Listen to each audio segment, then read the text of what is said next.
Hey everybody, welcome back to another episode of Self-Helpless. I'm Kelsey Cook, and today I am joined by a returning guest from one of both mine and Delaney's favorite episodes of the show. I have back on Cy Amundson. If you guys have been listening to the show for a long time, you might remember him coming on maybe about 3 years ago is what I think he and I were trying to figure out. I think it's been about 3 years, but he came on to talk about living with OCD, and it was an episode that seemed to resonate so much with so many of you. And not only that, but he is such a fantastic comic, and he co-hosts my favorite comedy podcast, Middle of Somewhere. It's him and Chad Daniels. You guys have heard me mention it before on here, but I cannot recommend their podcast enough. It's so funny. So Cy is back on this time to talk about his autoimmune disease, as well as how that has impacted whether or not he and his wife want to have kids. So it's a little bit of a piggyback episode from the episode we did on Taylor and Delaney and I deciding if we wanted to have kids or not. And Cy has a really interesting perspective on his and his wife's decision and kind of where they're at with all of it. So I hope that you guys enjoy it. I laughed so hard this episode, maybe harder than I have on an episode in a long time, and even despite covering some very dark subject matter, but he's so funny. Please go support the Middle of Somewhere podcast. And this is coming out on September 19th. So I am going to be at the St. Louis Helium Comedy Club this weekend. And then in October, I'm going to be in Washington, D.C., as well as Grand Rapids. November, I'm going to be in Atlanta, and then in December, Burbank. And by the time this comes out, I might have already started to announce some of my 2023 tour dates, but we already have a bunch of those rolling in, which is really exciting. So you can go to kelseycook.com and get tickets for any of those upcoming tour dates. And I'm going to go ahead and do our iTunes review of the episode here in the intro. And that way, when my interview with Cy ends, it will just be the end of the episode. But this is from I Have Swag. They say, amazing. A good friend recommended this podcast when talking about our anxieties. Since then, I've been binging as many episodes as I can in a work day. Oh, thank you so much.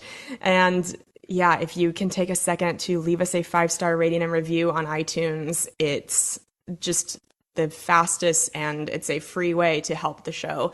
And then you can also potentially get your review read on the podcast, which is fun. So without further ado, here is my interview with Cy Amundson. I hope you guys enjoy it. So you listeners will have heard me talk about Cy in the intro, but I was trying to remember how long ago it was that you came on to talk about OCD, but it was 100 years. 100 it was 100 years ago. It was pre virus that changed the world, because we were still using a studio in an office building, and that's how I connected you. So yeah, it had to have been like 2019. I think so, yes, a few years ago. And your episode is one of the most listened to of our whole catalog, and we got so many messages from people who just were very grateful to you being vulnerable and honest, and they just felt very seen. So first of all, thank you for that episode, because I love to see people, so they're welcome. And then, secondly, we put out an episode recently here on the podcast where Taylor came back on and we talked about whether or not we wanted to have kids. And you messaged me and said that you felt like your perspective on it would be pretty unique to talk about as well. And so before we get into that, I want to go. That makes me sound the worst. If can you imagine the sort of fucking loser I would be if I saw a clip of your podcast and I was like, "Hey, Kelsey, honestly, I think my perspective on this would be helpful for you." Like, what happened was, let's fucking pump the brakes on my vernacular and the way I reach out. I messaged you. I was like, "Hey." I've struggled with the kid thing.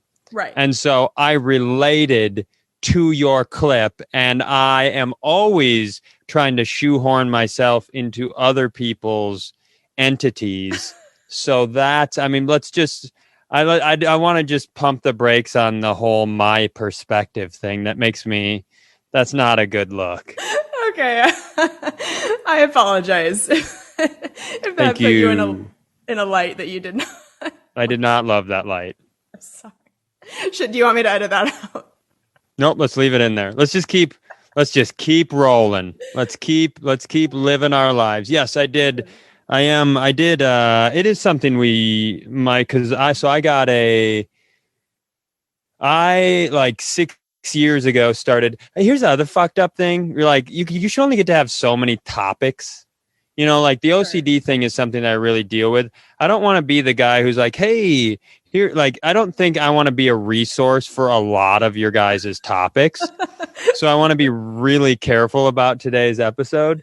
Okay. But I don't want to be on here next year like, hey, let me tell you guys about.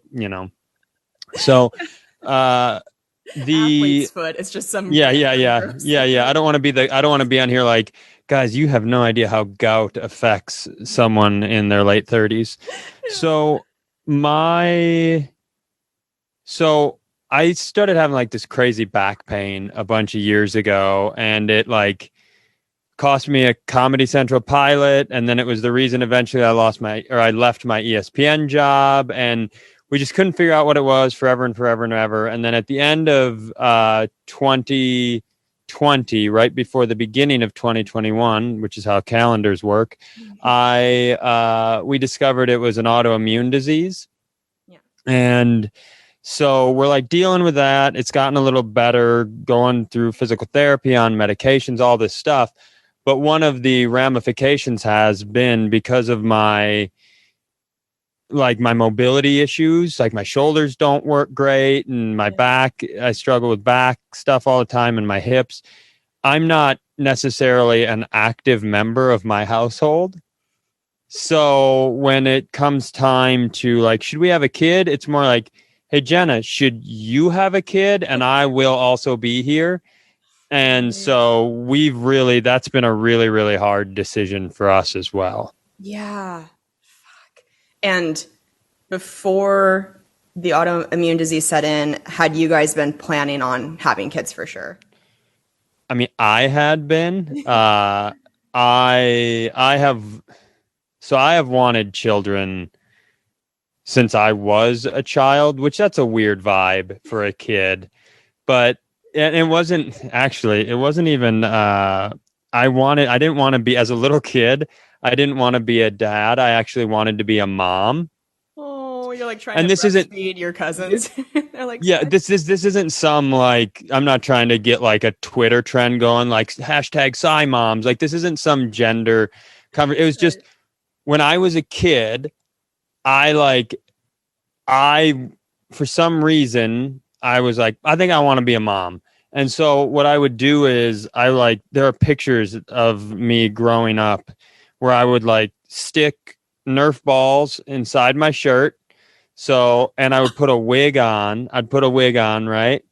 And then I would walk around with a Cabbage Patch doll, and I'd be like, hey, this is my son, Troy. Like just being a mom, just walking around my house, being a mom. And a couple of side notes. oh my God. One, so my Cabbage Patch doll was black. I had a black Cabbage Patch doll. His name was Troy. And we just had it just because that's the one they got for me.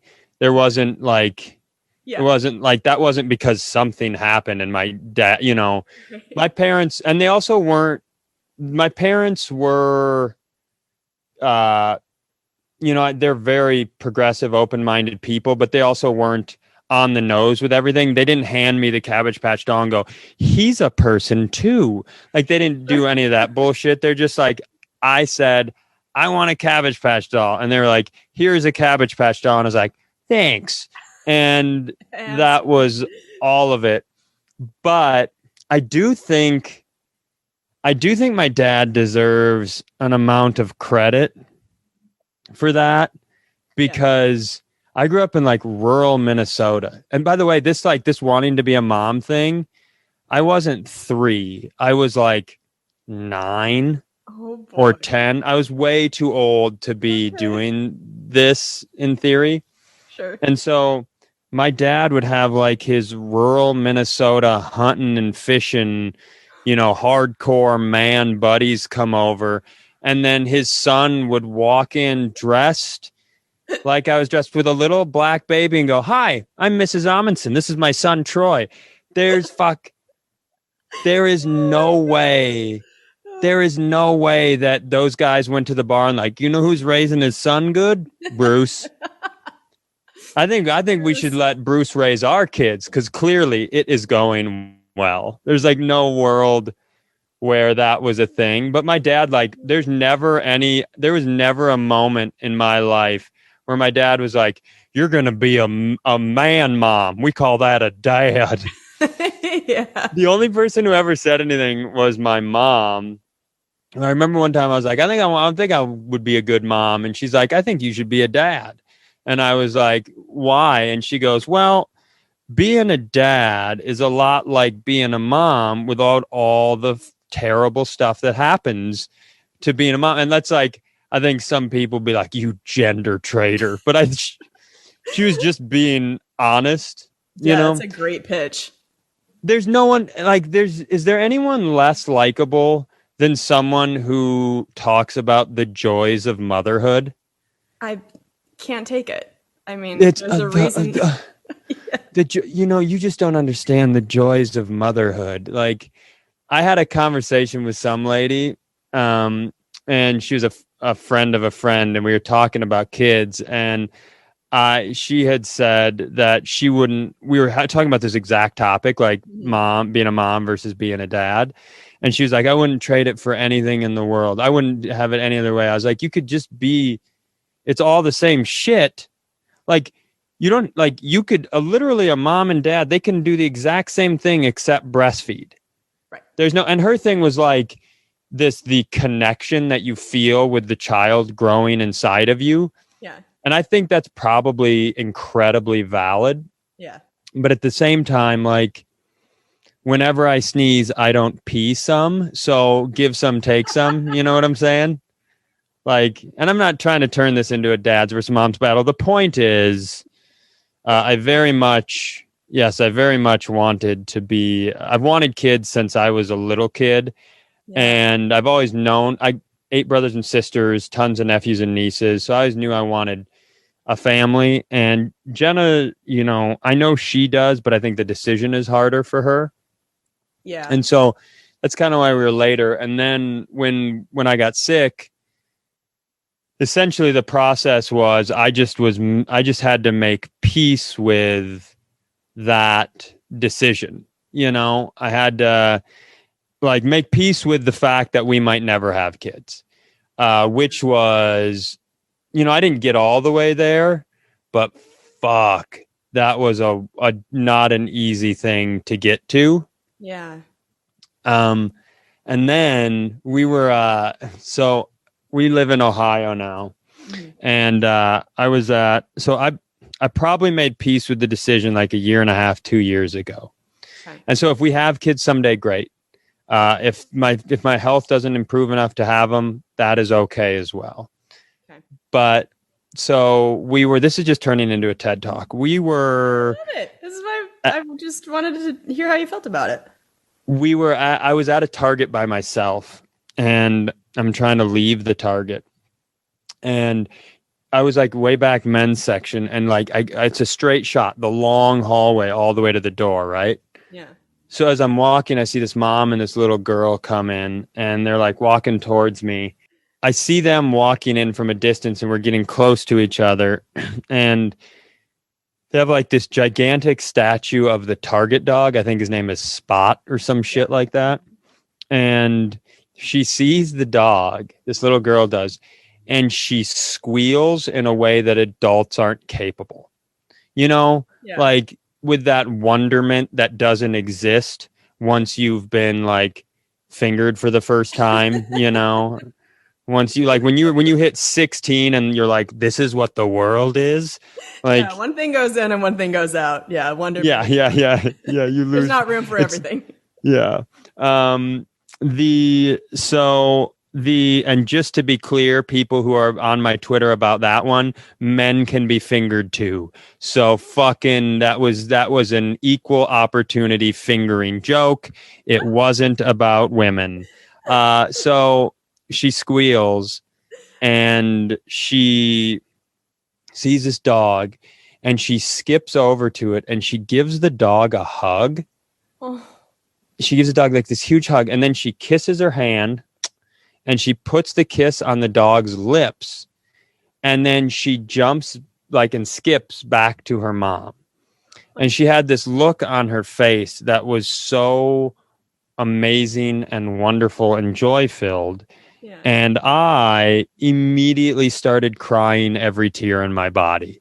And so that's the moment where I was like, oh, I did not make peace with this decision at all. I have done a poor job of making peace. So, and I like, this isn't Kelsey. This wasn't like, you know, when you start, you're like, I'm starting to cry.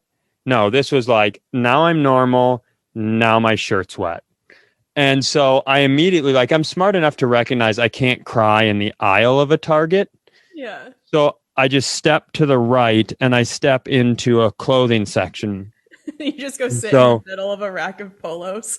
Yeah. So now I'm just weeping in the women's clothing section at Target. And I'm literally like, I'm doing this and while crying. And all of a sudden, I just feel somebody start to embrace me and put their arms around me. But I didn't I was looking kind of forward. So I didn't see a person when it happened. So I was like, did I cry so hard that I died? Are these the arms of the afterlife come to take me? The arms of the angel, Sarah McLachlan. It was actually like a 4-foot elderly woman. And the reason I couldn't see her is because she was like below my sight line. And she was like, are you okay? Are you okay? Are you okay? And I pull back and she goes, what's going on? And I couldn't, what I wanted to say is I saw a little girl and she was very cute and I'm struggling to process some things in my own life and it just triggered me and I'm not having an easy time with it. And I literally went, the little girl, because she's cute. And I just that's what I said. The little girl, because she's cute. And so that is the riddle that I have handed this elderly woman in Target. So she's now a detective that has to solve a case. And the clues are 30-something-year-old man crying near bras. And the girl, she was so little, she was so cute, that sort of stuff.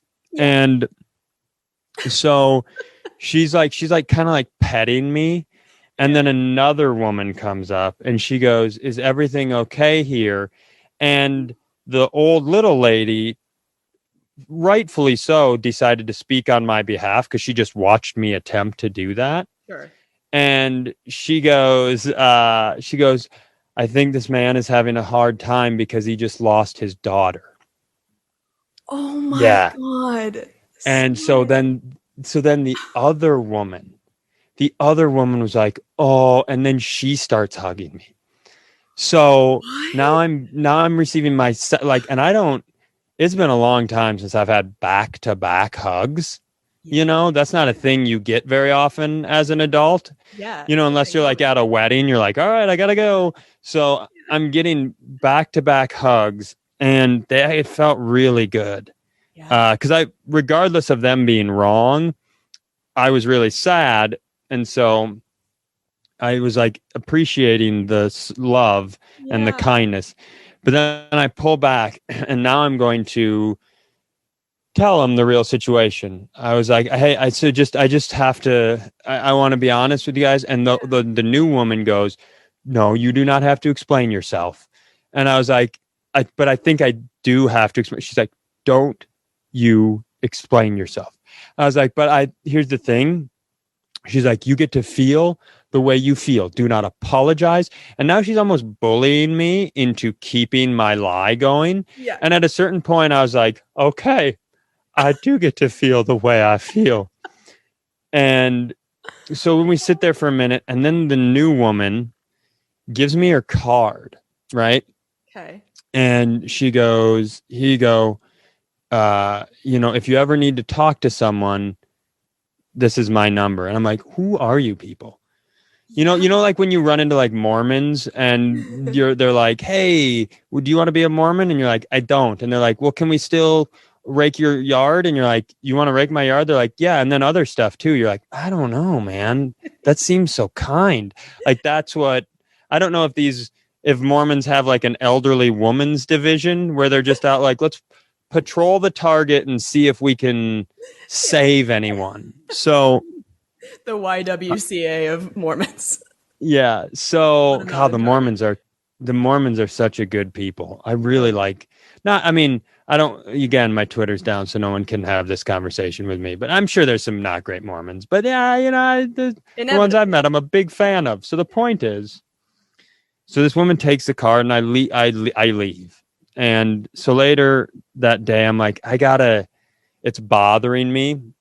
Okay. Because I have a dipshit friend who became completely like utterly honest in his life. Like he never ever tells a fucking lie. And I decided that I wanted to do that. And it's this wonderful, rewarding experience, except for when you have accidentally or on purpose told a lie and you later need to go, actually, I didn't go to the store even though you thought I did. Like that sort of shit. Right. So in addition to that, where I just want to be honest, it's a good feeling to be honest. I was like, I don't feel good about her thinking I have a dead kid. So right. I sent her this message that just says, hi, this is the guy from the store today. This is my name. I just wanted to say thank you so much for your kindness in the store today. It was unbelievable and I greatly appreciate it. And then I hit send and then I start typing the next message, which is the more thoughtful. Here's what was really happening with me today. And before I can get that off, she responds with honestly the nicest message I have received in 20 years. So like the sort of message that it hit my soul, like, okay, thank you. Like, when somebody supports you with no motives, yeah, that's what it was. I was like, what is happening? And so I couldn't tell her, like, I just couldn't bring myself to tell her. Yeah. So I was just like, you know what? Just move on. You have to live with the fact that you deceived these people, but it's not like it wasn't for a nefarious purpose. No. And to be fair, you did really try several times. And yes. She did kind of like, hey, hush your mouth. Well, and I appreciate you seeing how I'm a good person in this scenario. We are going to continue down the path, unfortunately. Okay. Speak too soon. So this lady, like, all of a sudden, out of nowhere, every couple weeks, she would just send me a random nice text message. Oh, like, hey, how you doing? Like a thoughtful little something.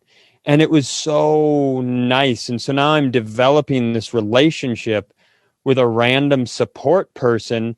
And the truth is, even though I didn't have a dead kid, I am going through a lot with this disease and with like the decision to not have kids. So like having that support felt really good, but now I'm like becoming a piece of shit because now I'm like taking it. I'm like, yeah, lady, give me the fucking love. And it just went on and on. And she like, and the other thing is like, I would never want to co-opt, like I would never want to take the struggle of somebody like my parents. I watched my parents lose my sister. Yeah. So my sister died when she was a senior in high school in a car accident.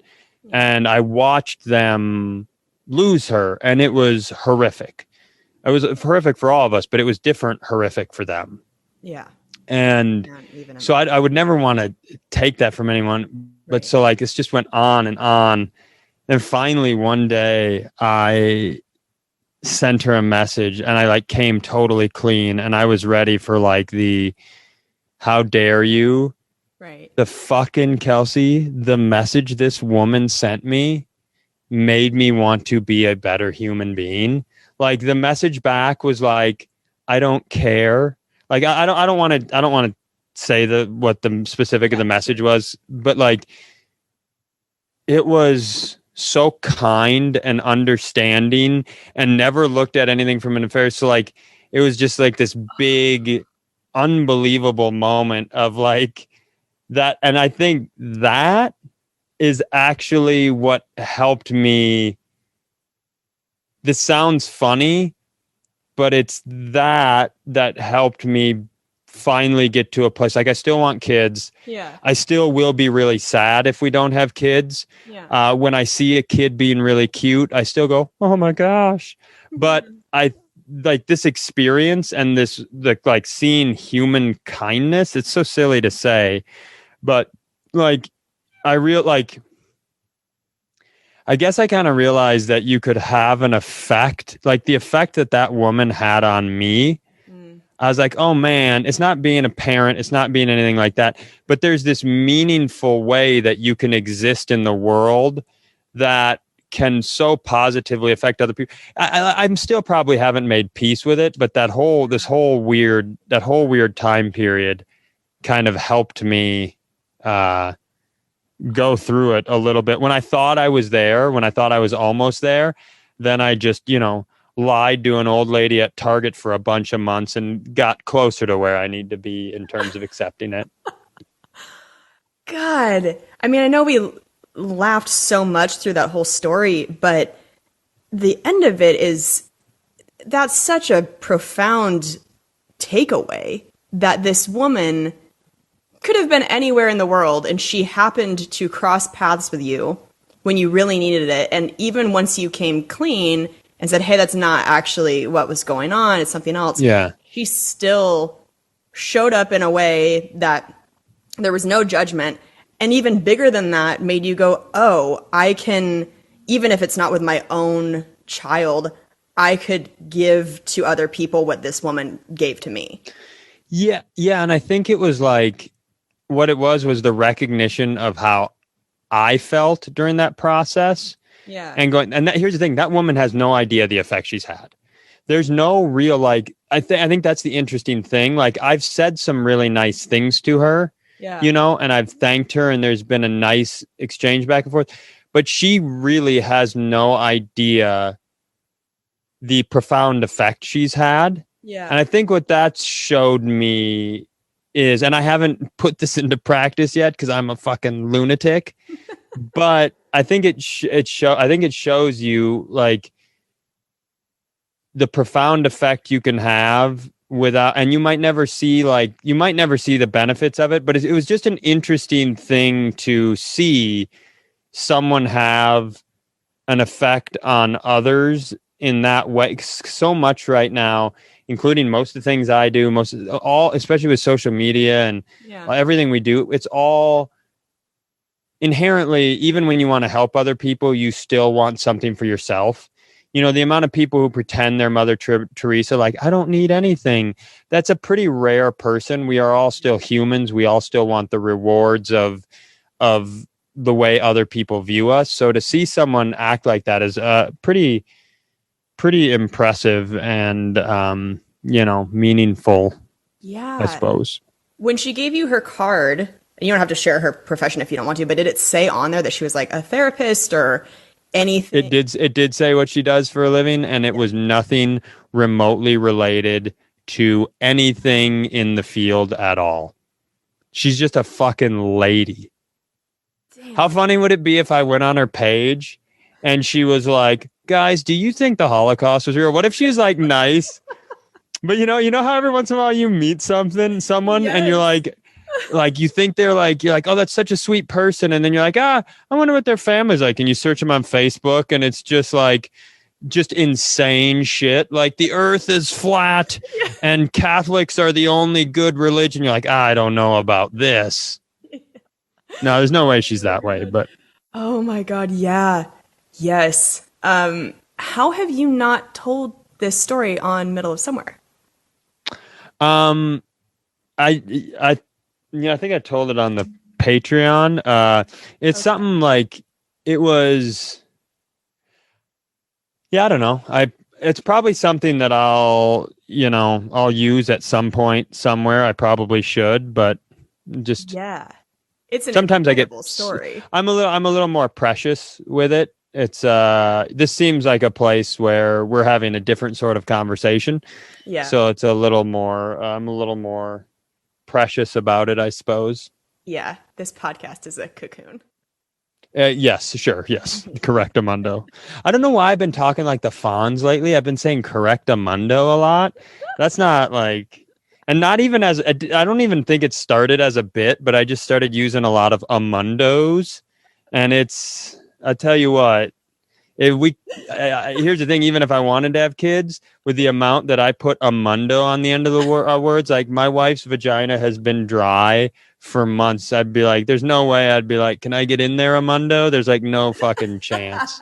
Medically, not possible. Medically, no. Yeah. So I don't know. It's been, I think the thing, like the other thing is like, I'm worried about,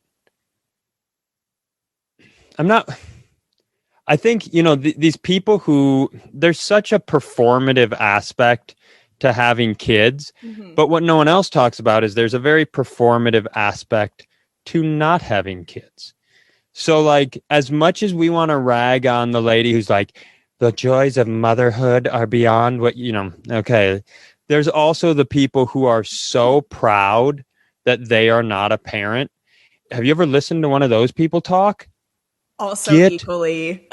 Oh my gosh, those are the fucking horrific. I saw this thing on the internet. I think it was like some BuzzFeed bullshit. It was like 40 people who tell you why they unapologetically didn't have kids and how they're doing great. But here was the catch. Everyone on the list was like Lisa, age 39. Everybody was in their 30s and 40s. And I'm like, and all of it was like, we made the decision to not have kids and we've never been happier. And I do think a lot of people make that decision and they're happy with that decision forever. But I don't think you get to say that that's how it worked out when you're 40. I agree. Let's see what happens when you're fucking 68 and everyone you used to hang out with is busy with their kids and grandkids all the time. Like let's fucking, totally, if BuzzFeed wants to throw that shit out, let's get, I want to see like, well, I didn't have kids and I'm so happy to be 78 and alone. And maybe you are, but I don't know. I think I'm really worried about how, because no matter but you have to be honest, if you don't have kids, there's a lot of time and energy and emotion that gets put into kids that still exists, and you need to find a healthy outlet for it. Yeah. Like my friend Jenna. Yeah, it's well. If I keep saying correctamundo, she's going to be my friend. If you're not lucky, my wife. Yeah. My wife knows this couple where they decided not to have kids, or they couldn't, and then they just decided not to adopt. And so he like teaches an art class and he volunteers, and she's like one of the foremost specialists in like fucking, mushrooms and shit. I like foraging for him, and has written a book, and they do like, so they have like these really meaningful lives. And I worry that if I don't have kids, like my dad had kids and he still has gone so insane as a retired man.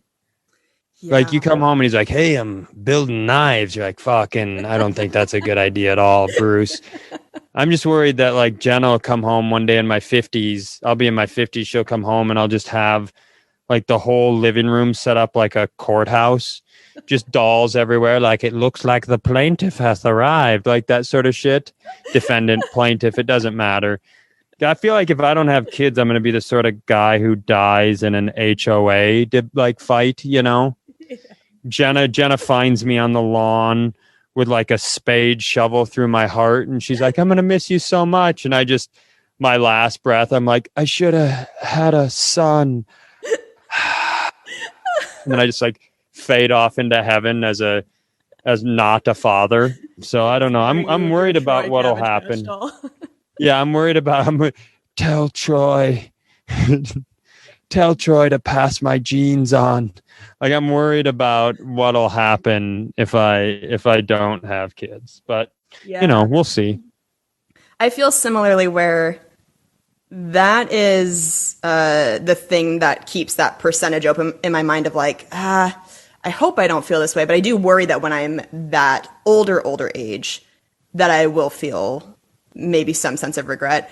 But in terms of the next few decades, I guess, to me, it's not a strong enough desire to where I would actively want to make that big decision with my life. I feel like I like spending time with kids a hobby amount, but not like a career amount. And that's why I love being an aunt. And I know that you have baby Ellen, and who is just the 16 nephews and nieces. Yeah. Oh my so God. many. Oh, that's right. Yeah. You've got so a lot. many.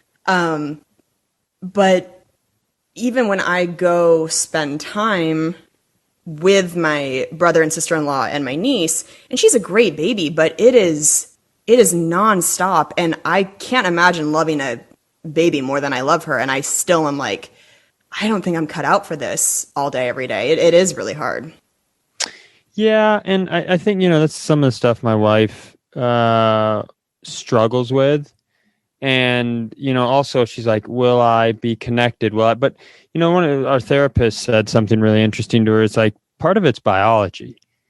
Like when a thing comes out of, that thing that everybody says, like when I saw my baby's face, they make it seem like it's this meaningful emotional. No, it's a biological response that connects you. And I think it changes the way your brain, so sometimes it's hard to conceptualize what actually having a kid will be like if you're not someone that's really driven to have children. And I think that's a very normal thing. I'm not saying that's a reason to have kids, but I do think that's a real thing.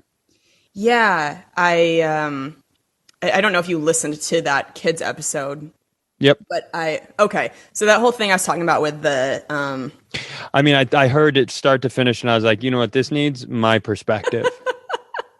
Old Papa Sai needs to slide on it. I can't remember if that was actually in this episode or the thing that we cut. So that's just a fun little piece for everybody listening. It is in there. Okay, good. But the whole, and I don't know if this is more a female thing than a male thing, but that pressure, it just does feel like, because the majority of people have kids, it gets embedded in your mind that you probably should too. But if it was the whole same amount of people that owned, I think I said like an iguana or something, you would be more like, okay, do I really feel passionately about owning an iguana? And I think a lot of people just end up having kids because they are like, well, this is what everybody does. This is what I'm supposed to do. But I think if it was less common, I don't know that as many people would. Yeah, I think that's the conversation about everything that exists, right? It's like if there wasn't, an unbelievable amount of years where societies behaved in a certain way and it influenced the way humans viewed the world. Yeah. From every topic, from, religion, sexuality, monogamy, children, family. True. The United States does this thing where there's such a focus on independence. A lot of other countries are like, hey, we have multi-generational living in our family, which is how I grew up. I grew up with a grandma that lived in our house, and that's what I want. I want multi-generational living. I think it's wonderful. But in America, there's this idea that if you don't get out of your parents' house and go live on your own, and if you're not independent, you're a fucking loser. Get away from your family. You don't need people around you. Independence. And I don't subscribe to that at all. I'm the sort of person who could live right next door to my family. I'd have boundaries. I don't want you coming to my shit all the time. But I place a really high value on a lot of that stuff. And even within that doesn't mean that everybody would want that. Yeah. There's still people who are like, hey, I'm more of a by myself person. But I do think society influences that as well. So I think you're probably right about that. Yeah, that's a good point. I think the iguana comparison sucks because you can't if you gave birth to an iguana, that's like giving birth to something versus buying something. I think those are very different. And if you gave birth to an iguana, you'd be like, hey, I'm going to kill my wife. So I don't know what that was, but if it came out of her, I am going to tie her up and put her in a river forever. So we can't have a woman here that lets a reptile crawl out of her womb. That's not acceptable. Oh my God, my stomach hurts. Yeah, that's true. I was thinking that was a great analogy, and you're like, hey, shut it down. No, I think it's a great analogy. I just like to argue. So I don't know that I just Your wanted to point be is a very dick. valid. It is a difference. It is a difference for sure. So what have you, this is getting kind of back into the disease, but Sure. have you, this is for our listeners who are maybe also struggling with an autoimmune disease. What has helped your mindset the most? I guess what has given you hope? What helps you mentally deal with it every day?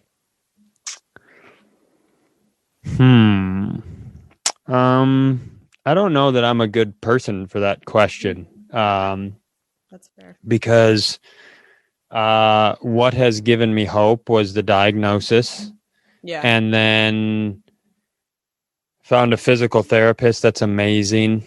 And the thing that's given me hope is hope. I think because I was going backwards and spiraling downward for so long that once I started not spiraling downward anymore, I went, oh my gosh, is there a world where I could get a little better?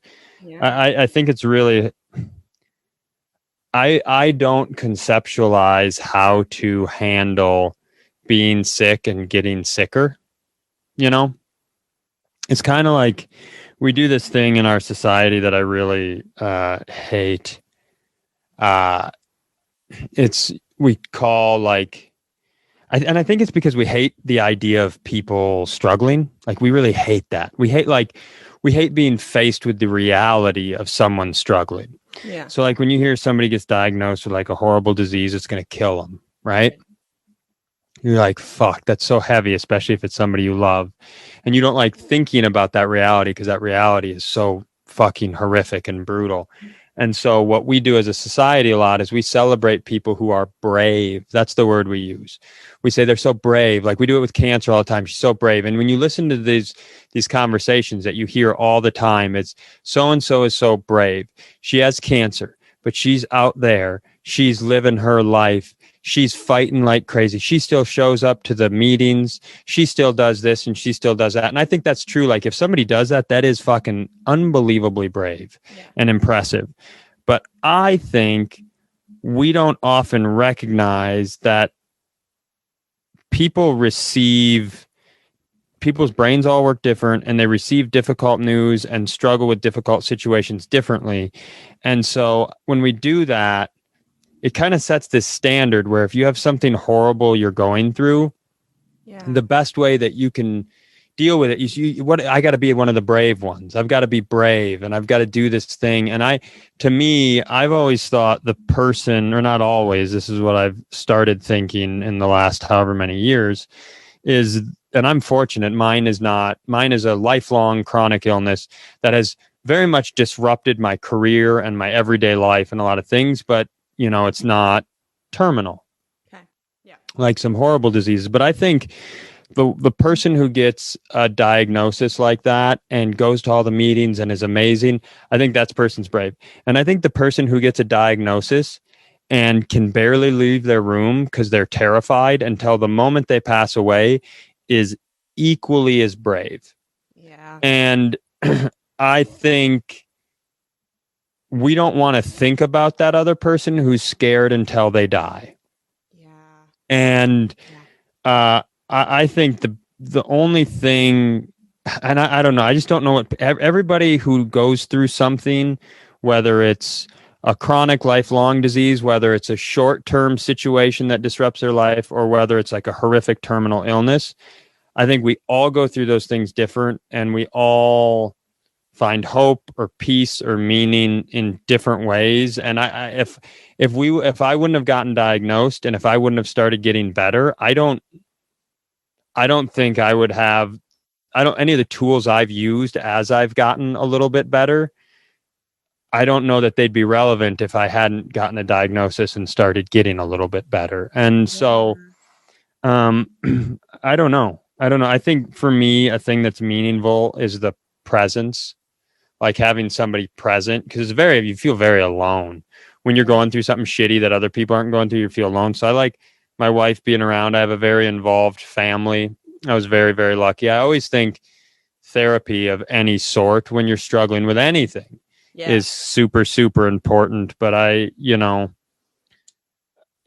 could there's a bunch of things I think about autoimmune diseases and how to advocate for yourself. But in terms of how you handle finding hope and joy or meaning, I don't know. I know that's not a great answer. I know I don't know.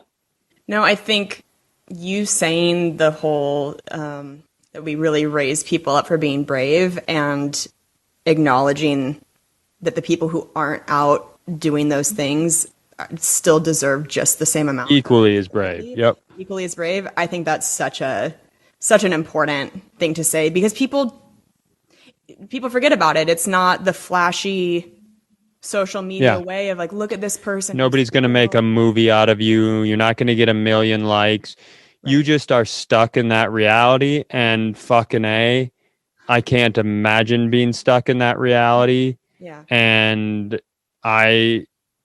whether you're scared or not, you still have to fucking go through it. And going through it is the fucking brave part. It's not how you react to it. Yeah. That's this fucking idea. Like, brave is such a stupid fucking word. Yeah. It's like fierce. Fierce. We fucking love the word brave and fierce. Yeah. God, my wife, she's very independent. Mm-hmm. And which was like, so it's, she's been amazing during this whole disease thing, but it's also, she's been not amazing. It's been hard. That's the other, everybody gets so performative on social media where they're like, let me tell you this story. So before I got diagnosed, as stuff was getting worse and we didn't know what was going on, like there was a lot of stuff. Like, so one thing was like this right shoulder froze. So like even still today, that's all the farther I can move it. Wow. Okay. Like as a shoulder. Yeah. I can do this, but I can't go up any higher on my head. And that's way better than it was. So it was, well, it's okay. Don't apologize. We're not going to do that. I'm just going to tell you the reality. So I love you. You can, you can tell me later. Okay. But no stuff. So this shoulder, was good, but it was starting to struggle. So I had one frozen shoulder and one other shoulder that was starting to freeze. And that makes movement, like reaching up and around and behind you, more difficult. So when you have one frozen shoulder and another shoulder that's freezing, taking a shit becomes this, like, in video games, like you've seen commercials for video games where like there's a king in a castle and then there's a bunch of walls and an army is coming and then they get over the first wall and then they go over the second wall. And you're like, if they get over a couple more walls, they're going to fucking kill that king. That's what taking a shit with a frozen shoulder and a second shoulder freezing is like. You're like, if this second shoulder gets much worse, we're going to have a weird conversation. And so it happened. It got to the point, I was in there one day and I was like, well, I can't wipe my own ass without some pain, And so I called my wife and she comes into the bathroom and I tell her what's going on. I'm like, this is what's happening and I need your help. And she takes this pause and she goes, bummer, which was like the funniest response I've ever heard. And so we took care of it. Yeah. And, but then we were like, we're not just deal with, like, we are going to come up with a solution because we weren't ready to be a couple that wipes one of our asses. Like, I think when you get married, you subconsciously know, like, you understand, like, someday I might have to wipe this person's ass, but you're not like probably 37. I think 30. I think I'll practice on my husband for my baby. You don't think you'll be like at your friends, like, hey, Jenna, can you change tie? And she's like, yeah, actually, as long as his legs don't weigh 140 pounds, I'm going to be really good at this. Like, you don't see that sort of thing coming. So we're not ready to be a wipe your ass couple. Sure. So we're like, okay, let's get a bidet. So we order a bidet, but here's the thing, because my low back was really struggling. I had one of those like old people elevated toilet seats where it's like, when I poop, I sit halfway down. you know? So I have one of those because otherwise my low back is like, hey, don't sit like this, please. Right. So, and this is at the point where we still don't have a diagnosis. So there isn't a, hey, this will get better. This is just like, Right. this is what we do now. So we get a bidet and we bring it in there and we try to attach it to the raised toilet seat, and it doesn't attach. And then we try to put it bottom. I try to sit down, and it just like it hurts my low back too much because a bidet doesn't like. It's not like you got to like get to it. You know, you can't like. Yeah. With my back, it just wasn't working. So we're like, okay, that didn't work, but we're not quitters. So I went online and ordered 7 more different bidets. Oh my God. Okay. Yeah. The angle So of the we get bidet is very important. It's funny how yeah. just like a half a degree difference is like a major problem. And that's not what my body can do. Right. Right.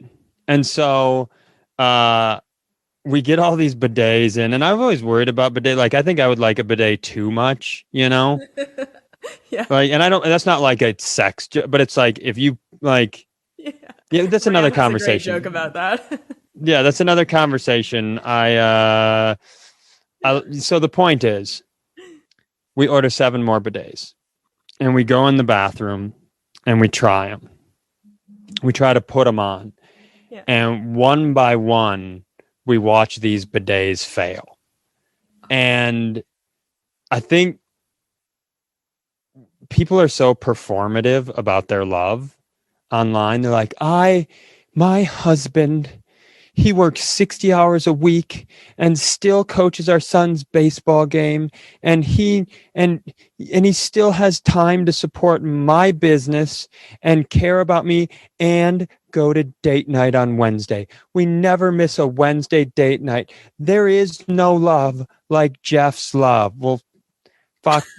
I tell you, when you're on bidet 8 out of 8 and you're like, and you realize that it doesn't work, and then you look into your partner in their 30s eyes and you're like, we wipe my ass now.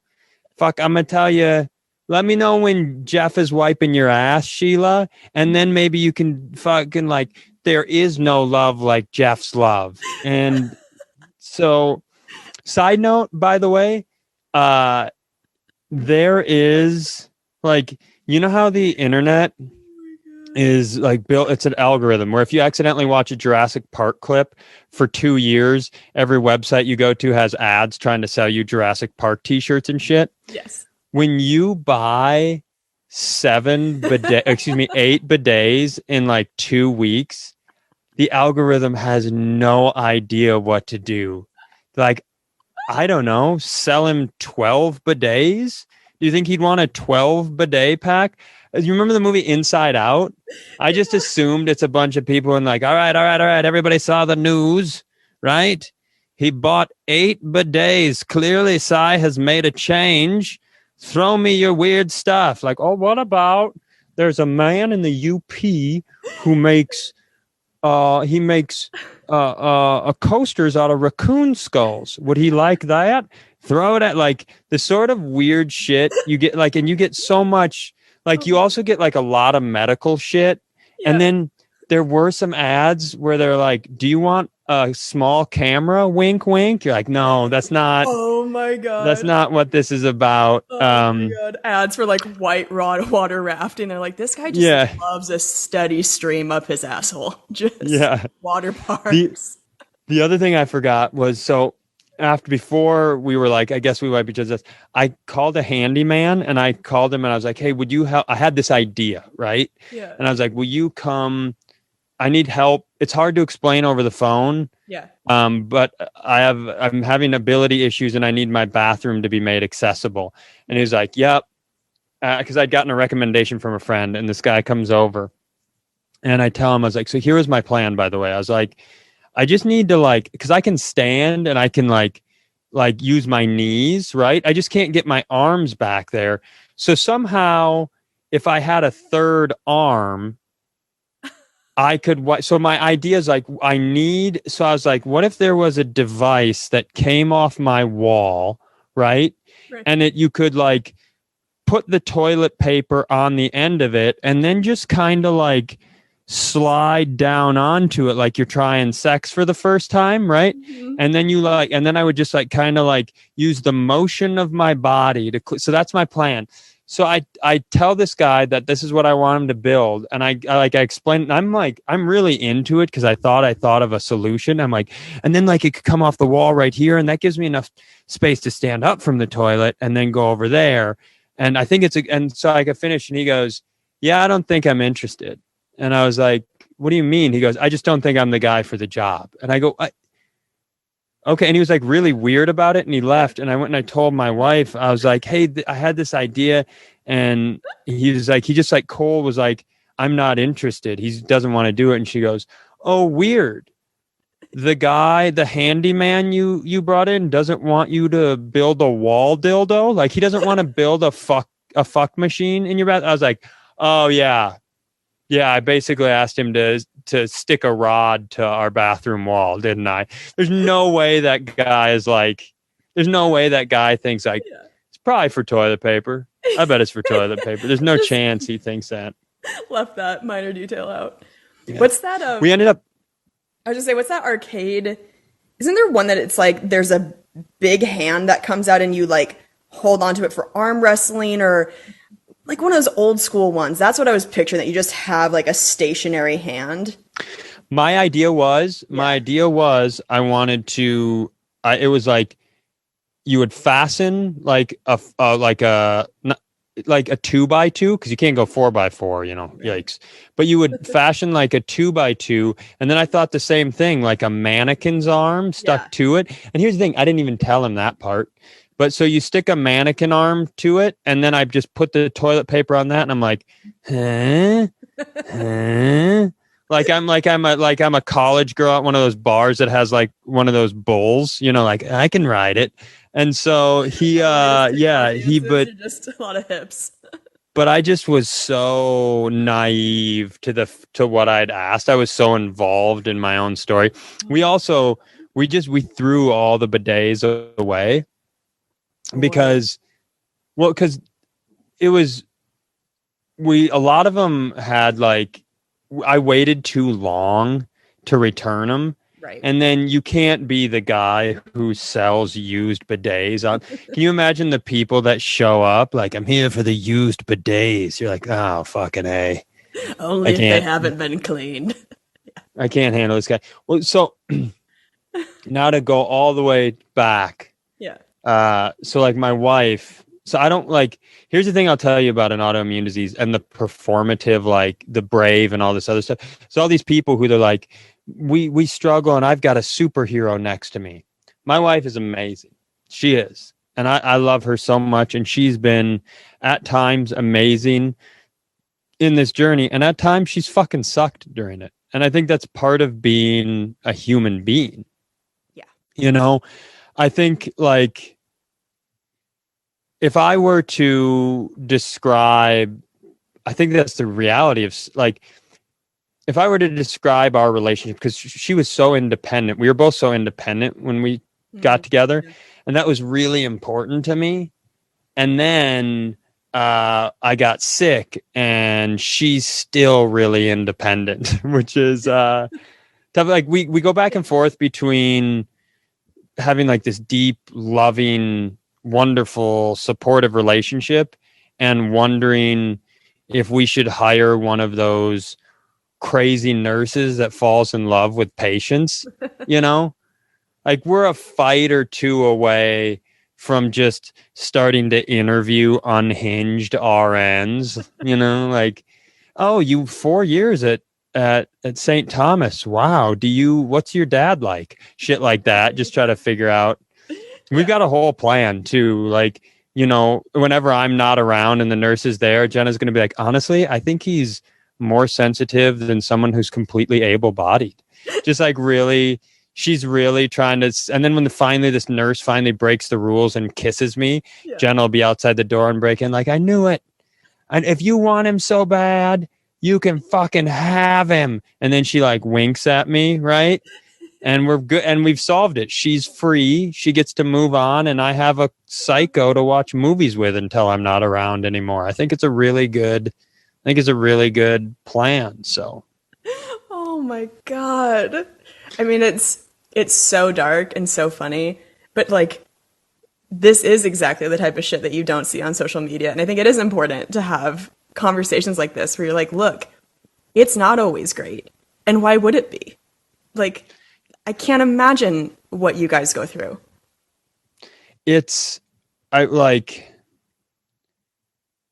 it's, she was so, like, so she was so independent. So to go back to that word fierce, she described herself when we were early on as fiercely independent. Wow. And I don't know who the PR agent is for the word fierce, but like everything is like, he's so fierce. You could just be like, he just, it's just, I don't know. Fierce. I whenever it made the switch, I always thought of fierce as like a really intense, not necessarily like good thing. Like, but we've really spun it the other way. But you wouldn't be like, oh, you should see Terry at Burger King, the way he's so fierce. You're like, oh, that's a fucking bummer. I get that all these keywords are really important and people are fierce and are brave, but sometimes those words are really silly. I hated when she used that word. So she was so independent. Yeah. Like when we first started dating, I'd woken up before her and I went into the kitchen and I waited for her. I was just hanging out, waiting for her to get up so we could go have breakfast together. Yeah. And she comes walking through the kitchen and I said, hey, I would really love to go get some pancakes. Yeah. And she goes, cool. I'm going to go get one of those scones I like at the coffee shop, and didn't break stride and walked out the door. Like in her mind, we both, that wasn't us that was like, we're exchanging plans. Goodbye. And like, I think like independence is a spectrum, where like you can definitely be too dependent, but I don't think people don't talk about it. I'm like, you can definitely be too independent, you know who was fiercely independent? Fucking the Unabomber, Ted Kaczynski. Okay, they didn't call him the fucking duo bomber. He wasn't like, hey, Sharon, will you help me ride to the store to buy some detonators? No, he just fucking put that bomb in that mailbox, and he thought to himself, like, good for you, Ted. You are one fiercely independent man. It's fucking fierce. It hasn't been easy, but I think we're doing it together, Yeah. In theory. We'll see until until it changes. We'll see. I will have plugged middle of somewhere again in the intro, but can you plug anything you want people to check out? Anything like that? No, just middle somewhere. I think Chad is all of your favorite comics' favorite comic, and I'm also there. And so it's really fun. I really like doing that show, and I would say, most people who give it a try, who like comedy, end up either loving it or hating it. So let's see which one you are. Let's give it a try. Yes, go start from the beginning. If you don't, I had to stop telling people that. I'm like, just jump on board now. Don't, because here's the thing. I want them to start from the beginning. That's fine, but we do a lot. I'm having a lot of like Instagram messages with people who are like, oh, you started from the beginning. So now all the moments where I interact, where people are like, there are certain moments in the show's history where people are like, I'm going to fucking tell Cy how dumb he is. So I'm like living that instead of as the show, I'm living it individually with people. Yeah, that makes sense. But start wherever you want. The new episodes are good. You'll love it. They're amazing. Thank you so much for being back on. Yes, ma'am. Okay. Thank you so much for listening to the Self-Helpless podcast. You can find our Patreon community, merch, and our individual work at selfhelplesspodcast.com. We'd be thrilled if you shared this episode with a friend, or feel free to post it on Instagram and tag at Self-Helpless Podcast so we can repost you and say thank you.